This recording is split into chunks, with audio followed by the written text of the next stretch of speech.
Bueno, pues gracia y paz a todos ustedes, mis hermanos. Bienvenidos hoy.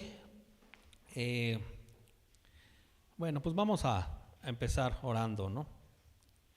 Bendito Señor, Dios Todopoderoso, tú que eres Rey del universo, Señor, y que te has volteado tu rostro hacia nosotros, Señor, para mirarnos con amor, con misericordia, con gracia. A ti te damos toda la gloria, Señor, en este día. Que el día de hoy tu voz sea escuchada, Señor. Ayuda al predicador, ayuda al conferencista el día de hoy para que él pueda ser un instrumento digno, para que tú puedas hablar, Señor, a través de él. Para que nuestros oídos estén abiertos, nuestra mente atenta y nuestro corazón dispuesto, Señor, a escuchar tu perfecta y santa voluntad. En el nombre de Jesús te lo pedimos, Señor. Amén y amén.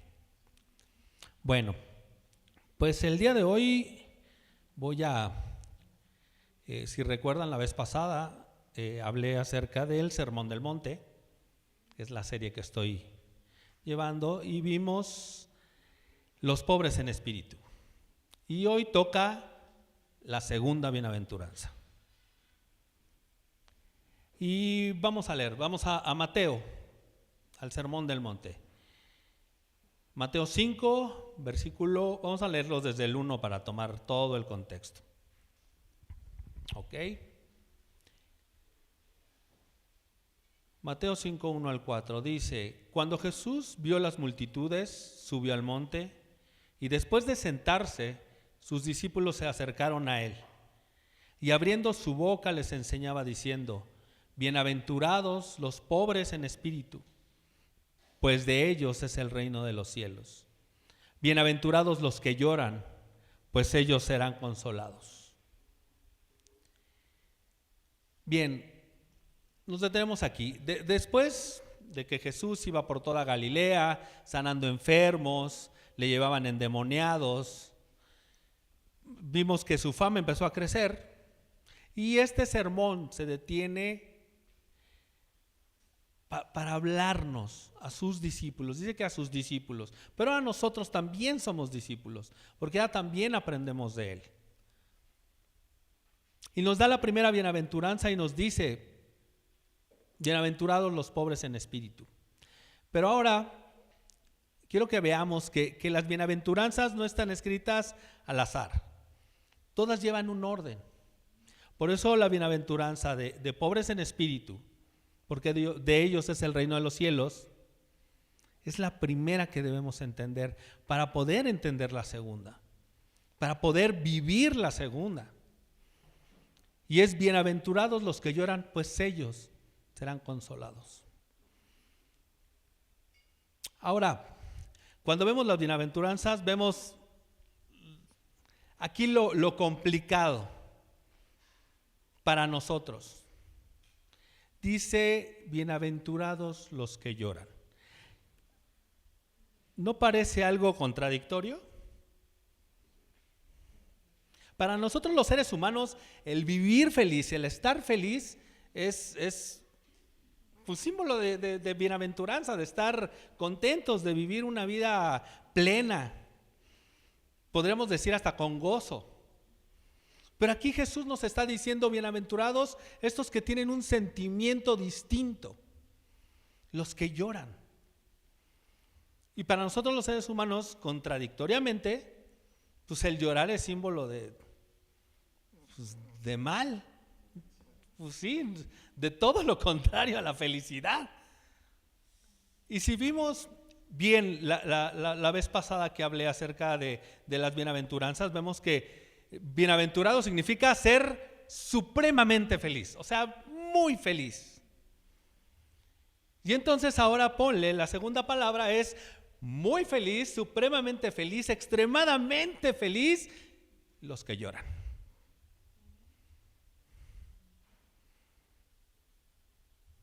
¿Ves aquí lo contradictorio que nosotros como seres humanos somos? Porque para Dios no es contradictorio. Porque Dios tiene un propósito y todos lo sabemos. Pero para llevarnos a este propósito, sus caminos son distintos a los que nosotros tomaríamos y a los que nosotros constantemente vemos. Porque buscamos nosotros, pues sí, nuestro bienestar. Buscamos estar bien, buscamos estar tranquilos, buscamos estar ciertamente en paz. Y buscamos y usamos nuestros medios para hacerlo. ¿Cuáles son nuestros medios? Pues usamos nuestro trabajo para tener dinero y para tener bienestar económico. Pero para Dios no es así. Él quiere exprimir hasta la última gota de nuestra fe y de nuestra confianza en Él, para llevarnos al punto donde Él quiere llevarnos, que es a que tengamos la imagen de su Hijo Jesucristo.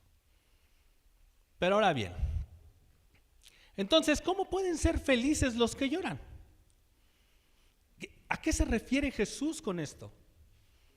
Porque si viniera Jesús a este lugar y te dijera personalmente, haz de cuenta que tú no conoces este sermón, y Él está parado aquí y te dice, bienaventurados los que lloran,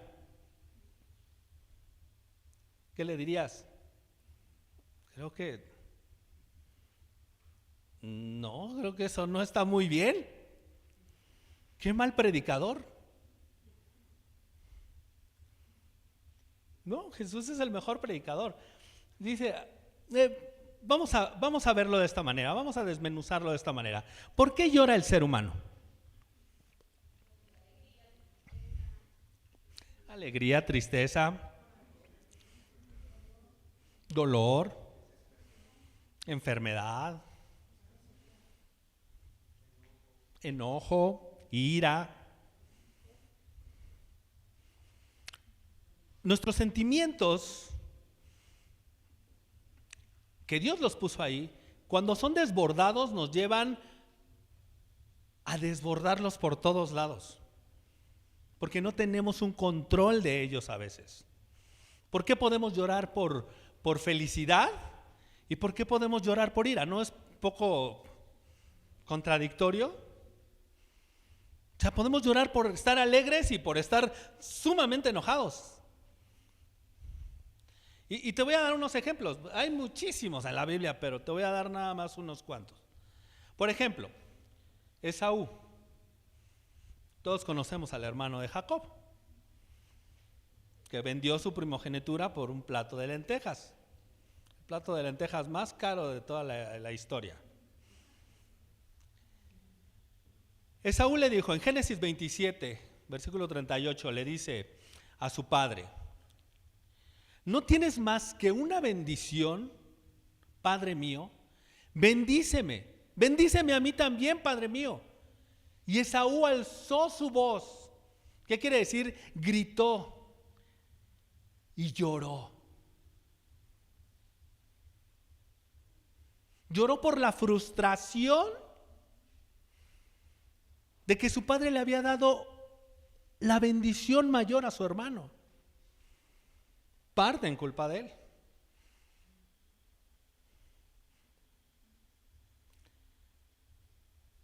Vemos que José el soñador, lloró al conocer a su hermano Benjamín. Cuando vendieron a José, él no conocía a su hermano. Todavía su hermano era... Vamos a Génesis 27. Génesis 43, del 29 al 30. Dice: al alzar José sus ojos y al ver a su hermano Benjamín, hijo de su madre, les preguntó a sus hermanos: ¿este es su hermano menor de quien me hablaron? Y dijo: Dios te imparta su favor, hijo mío. José se apresuró a salir, pues se sintió profundamente conmovido a causa de su hermano, y buscó dónde llorar, y entró a su aposento y lloró ahí. ¿Aquí por qué lloró José? De felicidad, de alegría. Él no conocía a su hermano. Y vean el amor con el que le habla a su hermano. Y dice que buscó un lugar donde llorar. Y ahí lloró.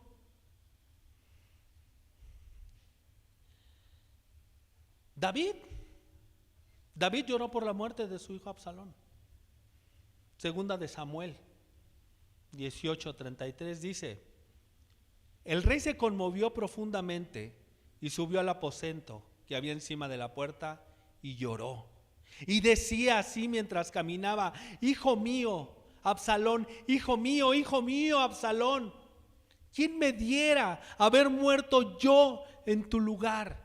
Absalón, hijo mío.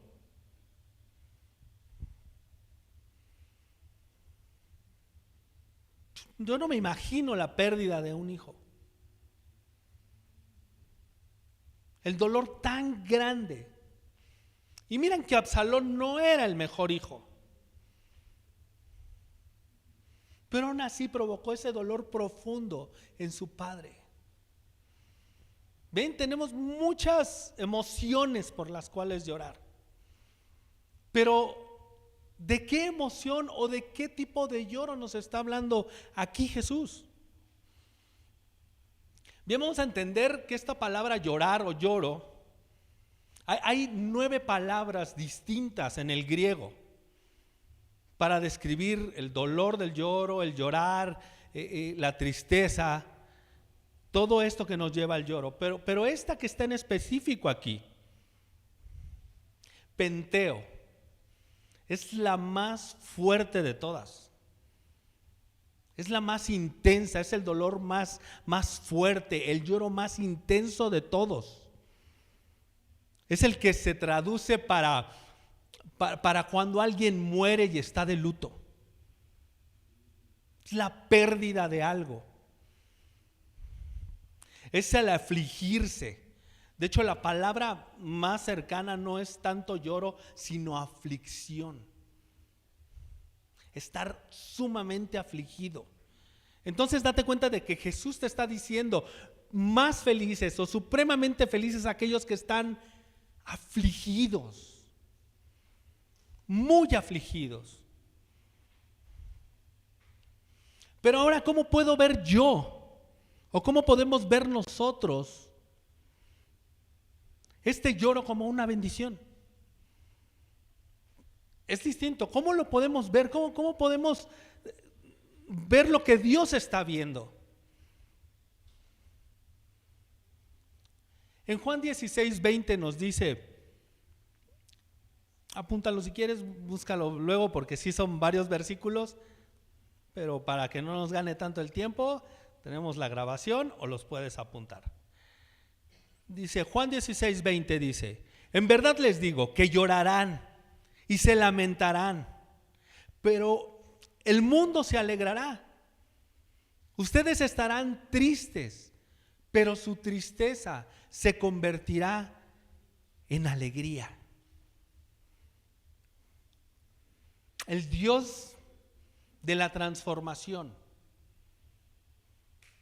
Él transforma todas las cosas. Dice que el mundo se alegrará. El mundo vivirá alegre, vivirá feliz. Y nosotros estaremos tristes. Y si vemos bien estos días que les llaman días santos, en realidad todos los días son iguales, pero estos días vemos que el mundo hace representaciones, hace viacrucis, tenemos películas, tenemos muchas cosas que nos llevan a ese momento de Jesús en la cruz, a la obra redentora de nuestro Señor. Y bien lo cantábamos ahorita, esa obra redentora de nuestro Señor. Y a veces lo reducimos a una obra de teatro, lo reducimos a una película, y nuestro sentimiento y nuestra emoción hacia dónde va. Lloramos porque decimos: ay, qué bonito. Fíjate, o sea, decimos: qué bonito que el Rey de los cielos, el Señor del universo, se haya despojado a sí mismo, haya tomado forma de hombre para venir a este mundo y morir en una cruz.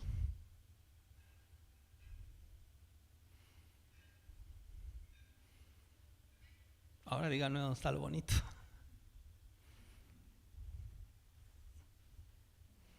Ahora el motivo por el que murió, por algo que nosotros no podemos remediar, que es nuestro pecado.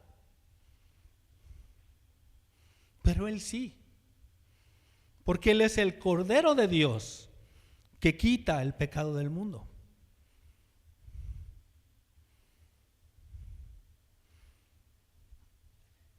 Bien, eso es motivo para llorar.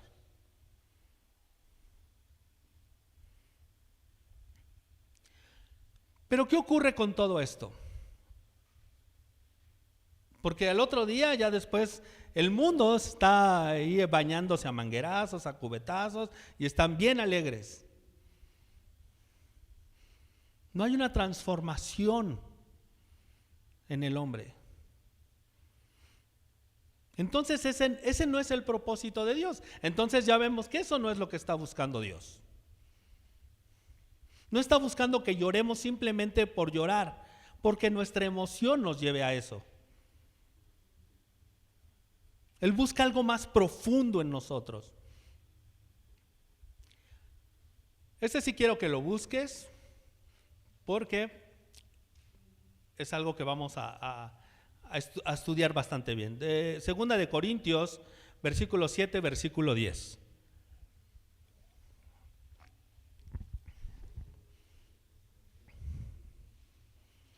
Segunda de Corintios, capítulo 7, verso 10. Y dice: porque la tristeza que es conforme a la voluntad de Dios produce un arrepentimiento que conduce a la salvación, sin dejar pesar, pero la tristeza del mundo produce muerte. Muy bien, en primer lugar tenemos que la tristeza que es conforme a la voluntad de Dios, escúchalo bien, conforme a la voluntad de Dios. Y sí, escuchaste bien, hay una tristeza que Dios produce. Y podríamos pensar, pues ¿qué no Dios busca que estemos siempre alegres? ¿Que estemos siempre felices? ¿No es el propósito? No, dice que hay una tristeza que Él produce, pero la produce para algo. Para que tengamos ¿qué? Arrepentimiento. Palabra muy importante. Una de las palabras más importantes de toda la Biblia. Grábatela bien. Arrepentimiento. Y esta tristeza que nos lleva al arrepentimiento, dice que conduce ¿a qué? A la salvación. ¿Ves? ¿Empiezas a ver el propósito de Dios en esto? ¿En el lloro que debemos de tener? O sea, Él va a producir esa tristeza en ti para que tú te arrepientas y puedas ser salvado. No tiene que ver con tu emoción. Tiene que ver con el propósito de Dios. En primer lugar tenemos que esta tristeza, el apóstol nos la presenta de dos formas. Una del mundo y una de Dios. Son totalmente diferentes, totalmente opuestas, no se parecen, no es lo mismo. Una da como resultado el acercarnos a Dios en arrepentimiento, porque cuando tú te estás arrepintiendo, estás teniendo un cambio de mentalidad. El arrepentimiento es un cambio de mentalidad. Eso es lo que la palabra significa. Metanoia, por si te gusta aprender palabras en griego. Metanoia significa arrepentimiento, significa cambiar de mente, cambiar tu mentalidad. Si tú vas en una dirección, es ir en una contraria. Nuestro pecado nos lleva a la muerte. Nosotros debemos arrepentirnos para llegar ¿a dónde? A la vida eterna. Es a donde nos lleva el arrepentimiento. La tristeza que el mundo produce, dice que produce muerte. ¿Por qué? Porque te aleja de Dios. Aquí es donde los sentimientos actúan. ¿Por qué? Porque tenemos personas que están deprimidas, personas que están estresadas, personas que están, no sé, ponle condiciones mentales las que quieras, que no son simplemente emociones desbordadas. Sí, muchas de ellas sí. Otras son condiciones de enfermedad. Pero por ejemplo la depresión. ¿Qué te lleva a la depresión? Eso es una tristeza que te lleva a la muerte. Puedes verlo en las tasas de suicidios de jóvenes. Es una tristeza que te va a llevar a alejarte de Dios. Por eso necesitamos del Evangelio, necesitamos predicar el Evangelio. ¿Por qué? Más adelante lo vamos a ver. Y vas a ver por qué. Vas a ver cómo el propósito de Dios se conjunta para todo esto. Bueno, entonces, ya que tenemos el arrepentimiento, vamos a ver unos cuantos ejemplos y unas cuantas historias de cómo Dios lo hace. Y trabaja con nuestras emociones para llevarnos de nuevo a Él. Todos conocemos la historia de David y Betsabé. Bonita historia, ¿verdad? Pues bien, tenemos a David que está ahí mientras todos están en la guerra. Él está en un balcón viendo.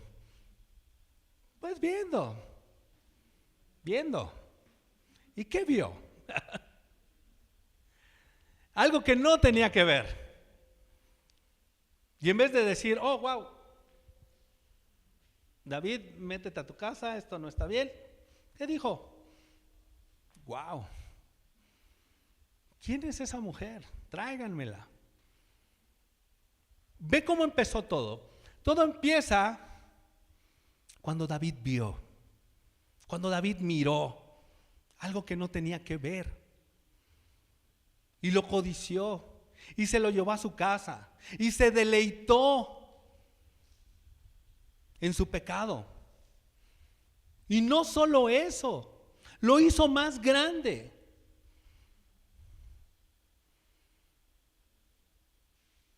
Asesinó al esposo de Betsabé para cubrir su propio pecado, según él. Jamás se dio cuenta de que el que en realidad sí lo estaba mirando era Dios. Dios fue paciente. Porque uno puede decir, ¿por qué Dios lo dejó llegar tan lejos? Como para matar a Urías. Y vaya, Urías resultó ser más virtuoso que David. No se atrevió ni siquiera a ir a dormir a su casa. ¿Por qué? Porque los hombres están muriendo en el campo de batalla. ¿Cómo voy a ir yo a mi propia casa y estar con mi mujer? Y mientras David, deleitándose en su pecado. No es decir, no, bueno, deleitándose no tanto. Se quedó con la mujer.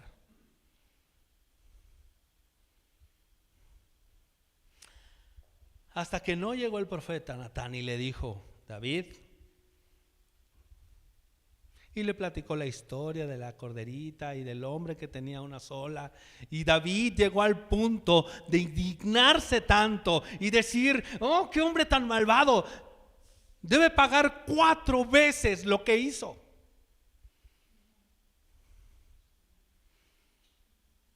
Hasta que el profeta le dice: sí, está bien, David, ese hombre eres tú.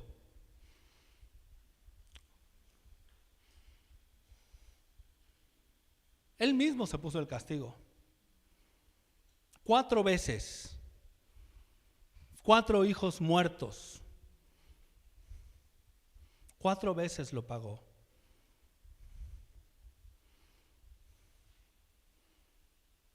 La vergüenza de decir de lo que le dijo Dios: lo que tú hiciste en lo oculto,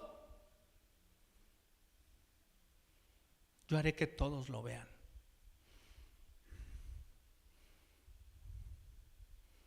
¿Ven por qué Dios nos quiere llevar a ese arrepentimiento? David pudo haber muerto ahí y pudo haber sido un rey más. ¿Pero qué hizo David? Y quiero que escuches el Salmo 51.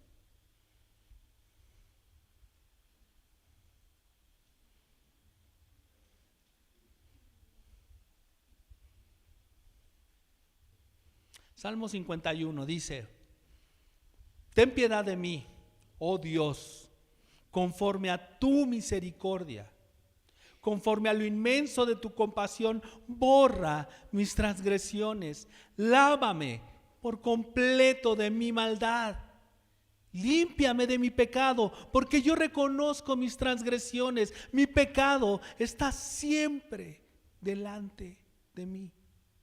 Contra ti solo he pecado y he hecho lo malo delante de tus ojos, de manera que eres justo cuando hablas y sin reproche cuando juzgas. Yo nací en iniquidad y en pecado me concibió mi madre. Tú deseas la verdad en lo más íntimo y en lo secreto me harás conocer sabiduría. Purifícame con hisopo y seré limpio. Lávame y seré más blanco que la nieve. Hazme oír gozo y alegría, haz que se regocijen los huesos que has quebrantado. Esconde tu rostro de mis pecados, borra todas mis iniquidades. Crea en mí, oh Dios, un corazón limpio. Renueva mi espíritu, renueva un espíritu recto dentro de mí. No me eches de tu presencia y no quites de mí tu Santo Espíritu. Restitúyeme el gozo de tu salvación, sosténme con un espíritu de poder. Entonces enseñaré a tus transgresores tus caminos y los pecadores se convertirán a ti. Líbrame de mis delitos de sangre, oh Dios de mi salvación. Entonces mi lengua cantará gozo, tu justicia. Abre mis labios, oh Señor, para que mi boca anuncie tu alabanza, porque tú no te deleitas en el sacrificio. De lo contrario, yo lo ofrecería. No te agrada el holocausto. Los sacrificios de Dios son el espíritu contrito. Al corazón contrito y humillado, Dios no despreciarás. Haz bien con tu benevolencia, Sión, edifica los muros de Jerusalén. Entonces te agradarán los sacrificios de justicia, el holocausto y el sacrificio perfecto. Entonces se ofrecerán novillos en tu altar. Esta es la oración de un hombre que ha entendido su pecado, que se ha arrepentido. Porque el profeta le dijo: tu hijo no vivirá. Y David se postró a tierra, lloró, ayunó. Pero esa era la voluntad de Dios, para llevarlo a este momento de arrepentimiento, de ese lloro profundo e intenso, de llorar por tu pecado. Cuando lloramos por nuestros pecados, ese es el motivo que Dios busca para transformar nuestra mente.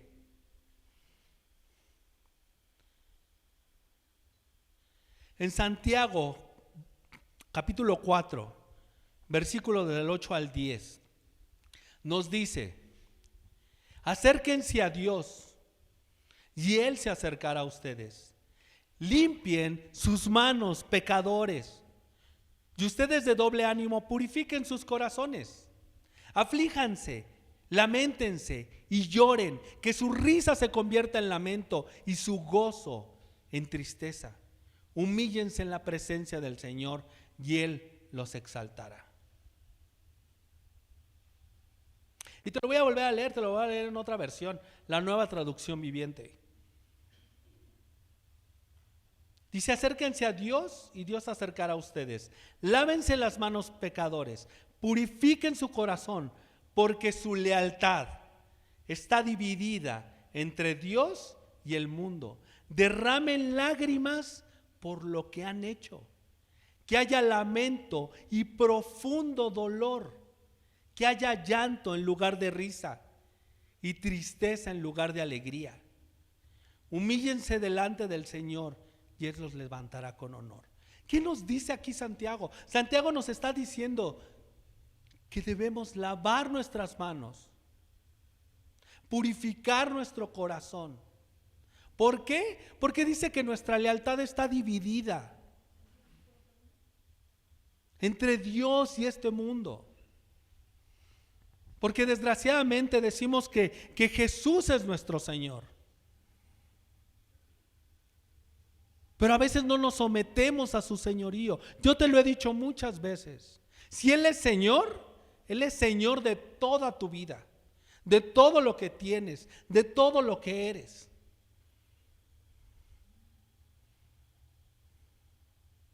Porque así lo dice el primer mandamiento: amarás a tu Dios con todo tu corazón, con toda tu mente, con todas tus fuerzas. Si Dios es Señor, debemos someternos a su señorío. Dejar esa división entre el mundo.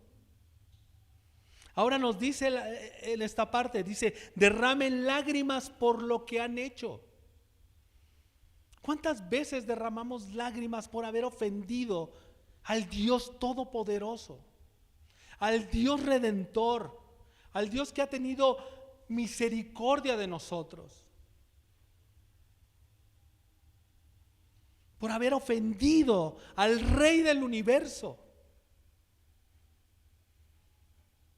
que tomó forma de hombre para morir en una cruz. ¿Cuántas veces hemos llorado por eso? Por nuestro pecado. Por eso nos dice que haya lamento y profundo dolor. Porque no hemos ofendido a un hombre. Si alguien llega y me ofende, está bien. Es un pecador ofendiendo a otro pecador. Eso no tiene mayor importancia. Pero ofender al que es 3 veces santo, ofender su santidad con mi pecado y no arrepentirme de ello, eso sí es grave.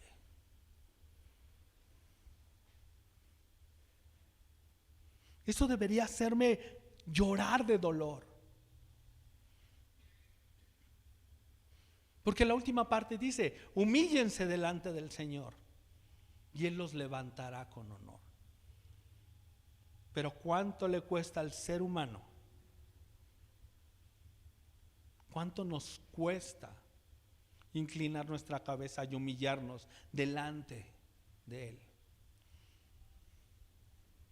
Porque nuestro pecado, como el de David, nos impide ver esa realidad.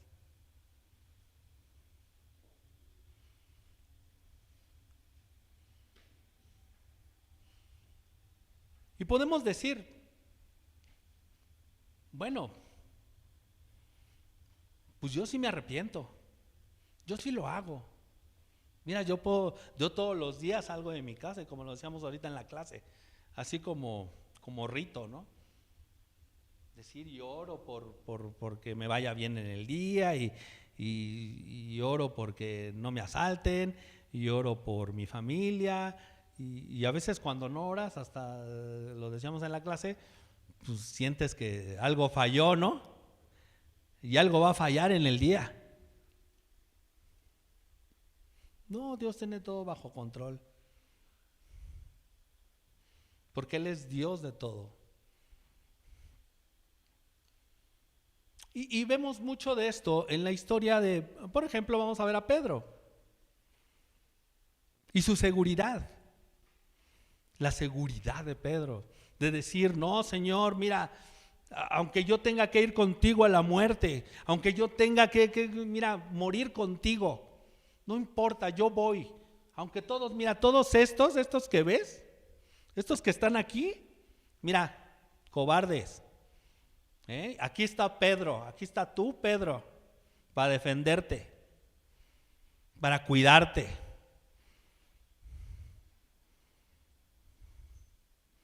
¿Qué le dijo el Señor? Ay, Pedro, mira que Satanás me ha pedido para zarandearlos a todos ustedes como a trigo. Pero ¿qué le dice Jesús? Pero yo he rogado para que tu fe no falte. Y vuelto atrás, fortalezcas a tus hermanos. ¿Y qué dijo Pedro? En vez de decir, humíllense delante del Señor, ¿qué dijo? No, Señor, mira, no es necesario. Soy suficiente y más que suficiente.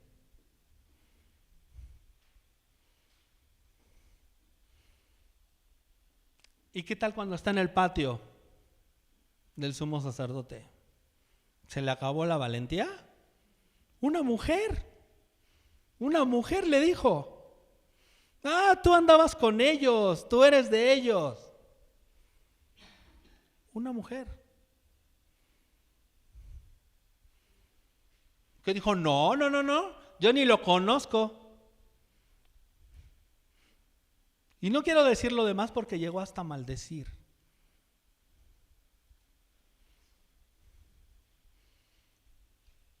Y hay una parte de Lucas que me encanta, que es muy descriptiva, donde dice que el Señor se volvió y miró a Pedro.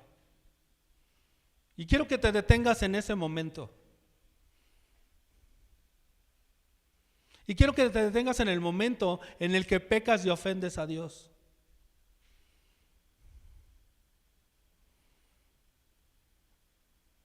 Porque Él lo ve todo.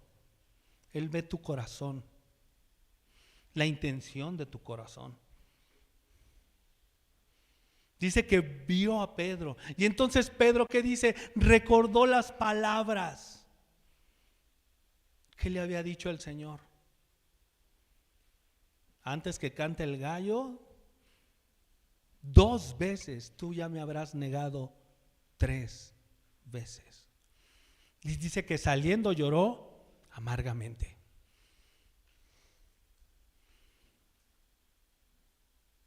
Una mirada de Jesús desbarató todo lo que había en Pedro. Si esa mirada de Jesús en tu vida puede hacer eso también, bienaventurado eres. Supremamente feliz eres. Eso es a lo que se refiere esta bienaventuranza. Ahora, ¿cuál es la contraparte? Judas. ¿Qué pasó con Judas? Él sintió, dice, la misma escritura nos dice que él sintió remordimiento. Pero fue y devolvió las 20 piezas de plata. ¿Eso no fue bueno? ¿No cuenta como arrepentimiento?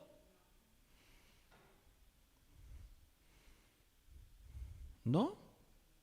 ¿En serio? No. Porque no cambió su mente, no cambió su forma de pensar, no cambió su mentalidad. Lo llevó a ese sentimiento de estrés profundo, de tristeza profunda, sí, pero jamás de mente. Jamás cambió su mente. El remordimiento es un pesar o una culpa, una tristeza por las consecuencias de un pecado, pero no genera ese cambio de mente en la vida real. Se enfoca más bien en el dolor de uno mismo, en el dolor que está sintiendo uno mismo. No en el dolor de haber ofendido a Dios, no en el haber ofendido a alguien más. No, en lo que yo estoy sintiendo. Eso es el remordimiento. Y esto no nos lleva a reconciliarnos con Dios. Por eso es que Judas fue, no encontró otra salida y se ahorcó.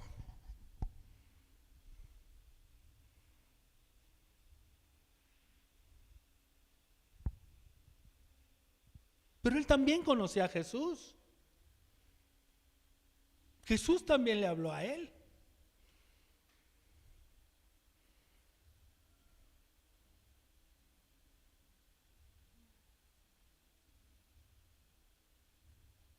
Pero él no pudo decir lo que dijo Job. De oídas te había oído, pero ahora mis ojos te ven. Tuvo delante de él al Mesías,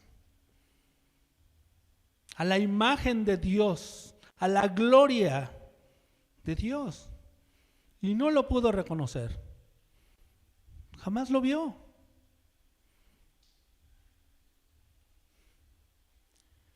Ahora, ya que entendemos esta parte del lloro, de haber ofendido a Dios,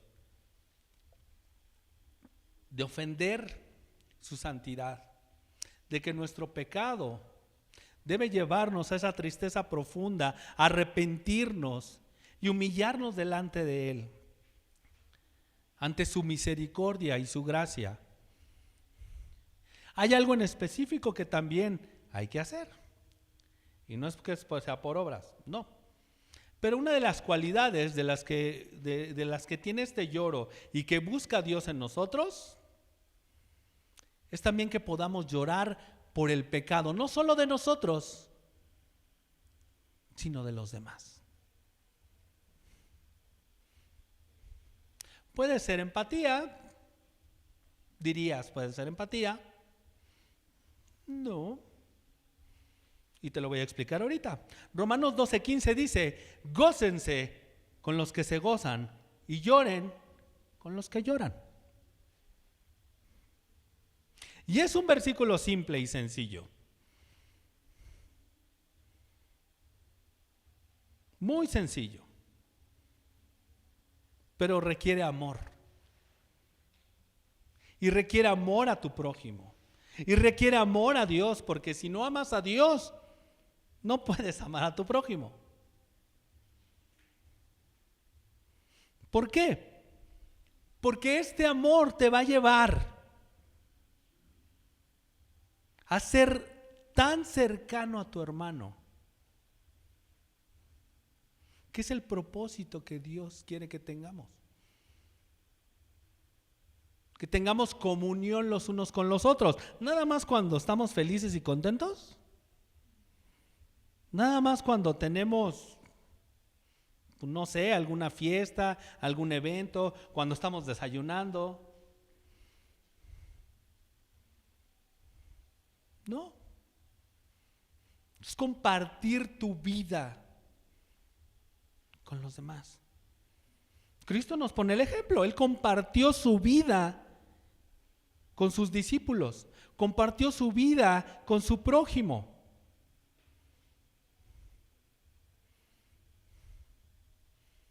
¿Y cuál es el motivo o cuál es el motor que nos lleva a esto? El amor. Pero no el amor como sentimiento, simplemente, sino el amor de despojarnos a nosotros mismos. Por eso es que dice la Escritura en Filipenses: haya este sentimiento que hubo en Cristo Jesús. Entonces el amarnos los unos a los otros nos lleva también a compartir hasta el llorar.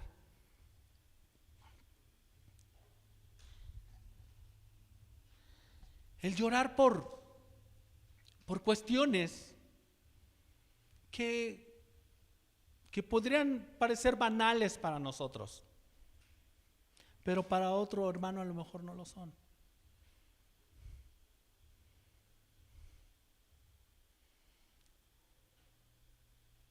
Fíjense, David en uno de sus salmos, Salmo 119, dice: de mis ojos brota el llanto a mares, porque hay gente que no obedece tu ley.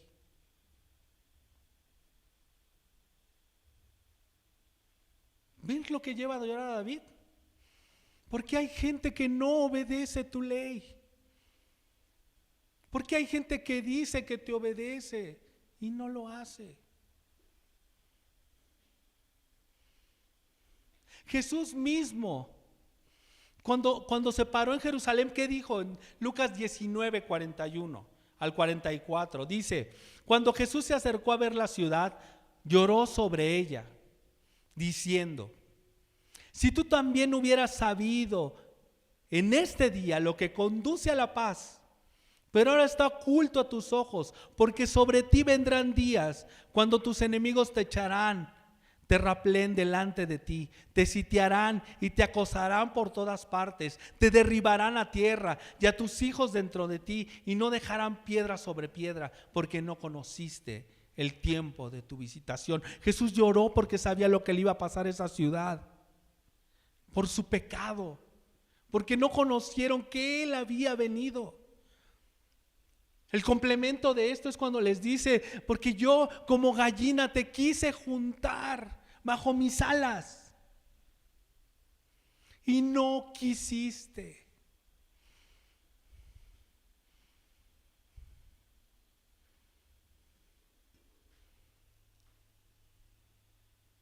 ¿Cuántos profetas lloraron por el pecado de su pueblo?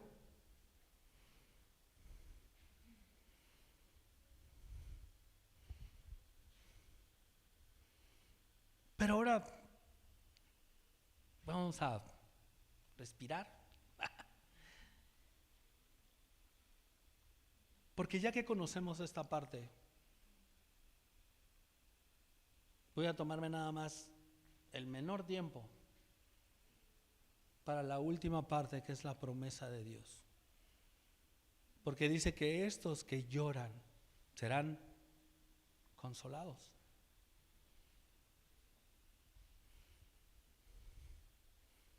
Estos que lloran van a ser consolados.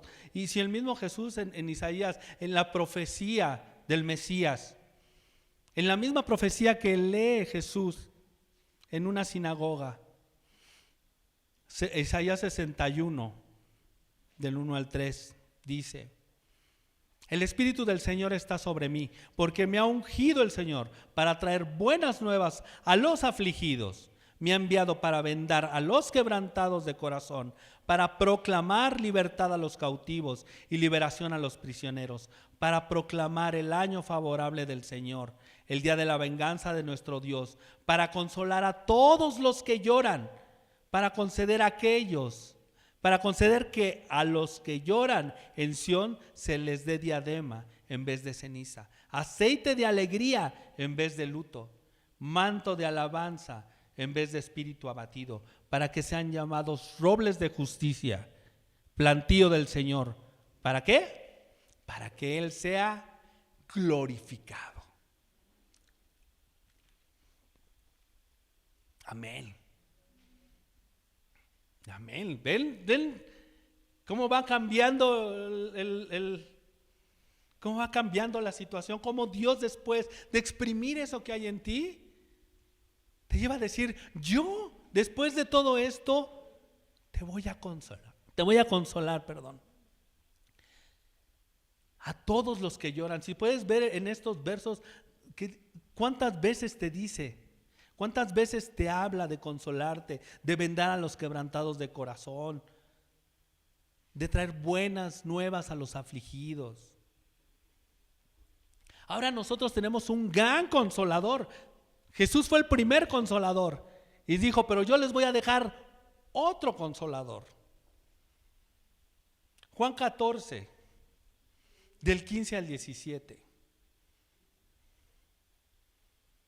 Y lo quise tomar desde el 15 a propósito, porque me encanta estos versos. Si ustedes me aman, guardarán mis mandamientos. Entonces yo rogaré al Padre y Él les dará otro consolador, para que esté con ustedes, ¿para cuándo? Para siempre. Es decir, el Espíritu de verdad, a quien el mundo no puede recibir porque no lo ve ni lo conoce, pero ustedes sí lo conocen, porque mora con ustedes y estará en ustedes. Esa promesa ya se cumplió, porque ahora el Espíritu Santo está en ti. Ahora tienes al Consolador en ti. ¿Para cuándo? Para siempre. Él es la fuente de nuestra consolación. Pero ¿cómo nos consuela? Nada más por tener al Espíritu Santo dicen, ya te apapacho y ya. No. Vamos a Romanos 15, del verso 4 al 6. Y esto nos debe motivar a leer más nuestra Biblia. Dice, porque todo lo que fue escrito en tiempos pasados para nuestra enseñanza se escribió, a fin de que por medio de la paciencia y del consuelo de las Escrituras tengamos esperanza. Y que el Dios de la paciencia y del consuelo les conceda tener el mismo sentir los unos para con los otros, conforme a Cristo Jesús, para que unánimes a una vez glorifiquen al Dios y Padre de nuestro Señor Jesucristo. ¿Ven? Tenemos al Espíritu Santo, sí, pero necesitamos la Escritura para que el Espíritu Santo, que es el que nos redarguye, el que nos instruye, el que nos enseña, el que nos consuela, nos haga ver a través de la palabra que Dios ha hablado.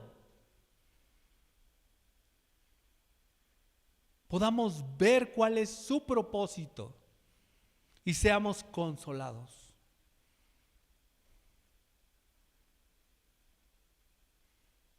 Y todo esto tiene un propósito. ¿Para qué? Para que nosotros, ya consolados, ya supremamente felices, bienaventurados, dice que unánimes a una voz, glorifiquemos a Dios.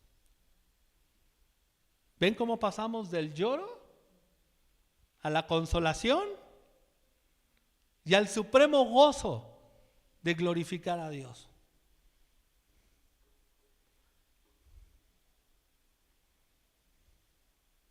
Ahora nosotros, después de esto, ¿ven lo que le dijo a Pedro? ¿Te acuerdan lo que le dijo a Pedro? Yo he orado para que tu fe no falte, y vuelto atrás, fortalezcas a tus hermanos. Bien, ahora nosotros, ya que entendemos que hemos sido consolados, que Dios nos consuela, que Dios nos da de su consuelo, nos da su espíritu al gran consolador, nos da todas las herramientas que necesitamos. Nos dice en 2 de Corintios 1, del 3 al 4.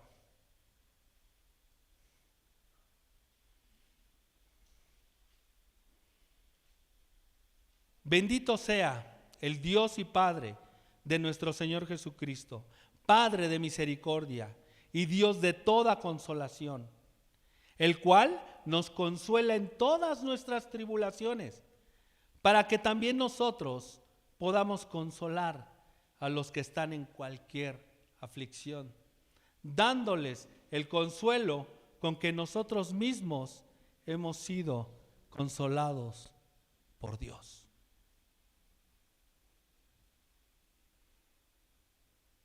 Amor al prójimo.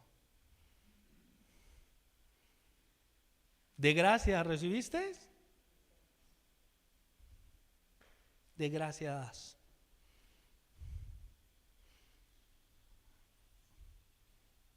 Porque también Jesús ha orado por ti, para que tu fe no falte, para que podamos consolar a los demás, así como nosotros también hemos sido consolados. De esa misma forma, nuestro lloro se convierte en suprema bendición, en suprema alegría. Y con esto quiero terminar. Porque al final de los días, al final del tiempo, Apocalipsis 21:4,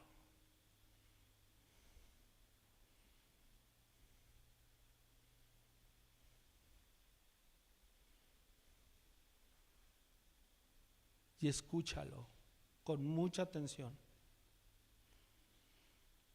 Dice, Él enjugará toda lágrima de sus ojos, y ya no habrá muerte, ni habrá más duelo, ni clamor, ni dolor,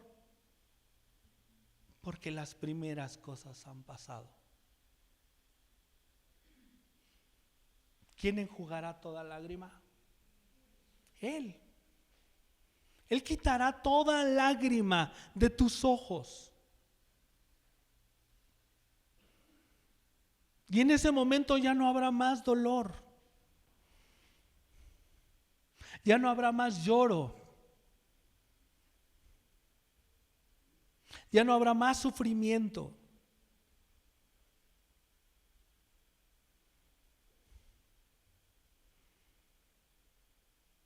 Podremos estar delante de nuestro Dios, felices, contentos, gozosos y bienaventurados.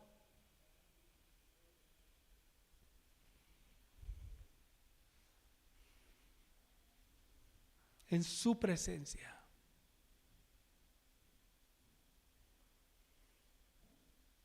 Ahora imagínatelo, Él enjugando tus lágrimas, limpiando tus lágrimas. El Señor 3 veces santo, Dios todopoderoso, Rey del universo, limpiando tus lágrimas.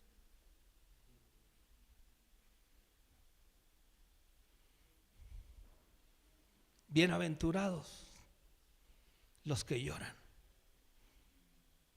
porque ellos serán consolados. Bendito Señor, Dios todopoderoso. Estamos hoy delante de ti, Señor. Queremos entregarte nuestro corazón y decirte, Señor, que te hemos ofendido. Perdónanos, oh Dios, nuestras transgresiones. Porque como decía David, nuestro pecado está delante de nosotros, Señor. Pero tú puedes transformarnos. Oh Dios, haz en nosotros un corazón limpio delante de ti. Que podamos gozarnos con los que se gozan y llorar con los que lloran.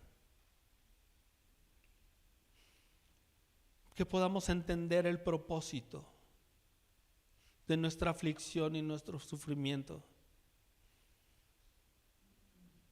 Porque tú buscas, Señor, que lleguemos a la estatura del varón perfecto de Jesucristo nuestro Señor. Y si el llorar, si el afligirnos, Señor, es el medio para hacerlo,